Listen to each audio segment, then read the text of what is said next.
নমস্কার, আপনারা দেখছেন সবার সাথী সংবাদ। মালদা ২১শে জুলাইয়ের প্রস্তুতি সভার ভরা মঞ্চে বর্ষিয়ান তৃণমূল নেতা তথা বিধায়ককে থাপড়ানোর হুমকি। তেরে এলেন বিধায়কের দিকে। হুমকি মালদা জেলা তৃণমূল কংগ্রেসের মুখপাত্র আশিস কুণ্ডুর। আঙুল নামিয়ে কথা বলুন পাল্টা তৃণমূলের মুখপাত্রকে হুঁশিয়ারি বিধায়ক সমর মুখার্জির।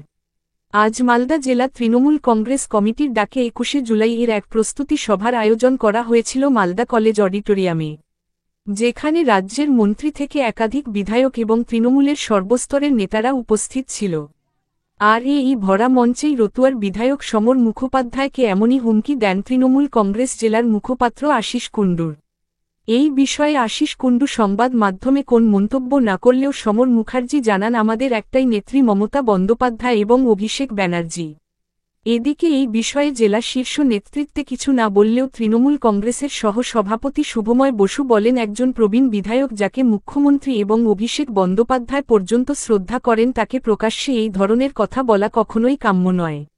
অন্যদিকে এই বিষয় নিয়ে তৃণমূলকে কটাক্ষ করেছে বিজেপির দক্ষিণ মালদার সাধারণ সম্পাদক অম্লান ভাদুরী। দেখুন, সমর মুখোপাধ্যায় আমাদের দলের অত্যন্ত প্রবীণ বিধায়ক এবং উনি রতুয়ার বিধায়ক। তো দলে কে টিকিট পাবে না পাবে সেটা ঠিক করবেন স্বয়ং দলনেত্রী মমতা বন্দ্যোপাধ্যায়। আমরা যুব তৃণমূলের মিটিং চলছিল, সেখানে আমরাও খবর পেয়েছি। তবে মঞ্চের উপরে এই ধরনের ঘটনা বাঞ্ছনীয় নয়। সমরদা অত্যন্ত সিনিয়র লিডার, এটা দলের জেলা সভাপতি বলবেন এবং রাজ্য নেতৃত্ব বিষয়টি নিশ্চয়ই দেখেছে। এটা তৃণমূলের সংস্কৃতি। একজন প্রবীণ বিধায়ক, বেশ কয়েকবারের বিধায়ক, তাকে এইভাবে অপমান করা, মারার কথা বলা, এটা খুব দুর্ভাগ্যজনক। এটা তৃণমূল দলের পক্ষে সম্ভব। এর সাথে আপনাদের মুখপাত্রের তর্কাতর্কি চলছে, এমনকি আঙুল নামিয়ে কথা বলুন, গাল লাল করে দেবো, এমন একটা শব্দ আসলো। এটা কি সমীচীন? দেখুন, আমি বিষয়টি শুনিনি বা আমি দলের ওই মিটিংয়ে ছিলাম, কিন্তু আমি কাজ করছিলাম, আমার চোখে এটা দৃশ্যমান হয়নি।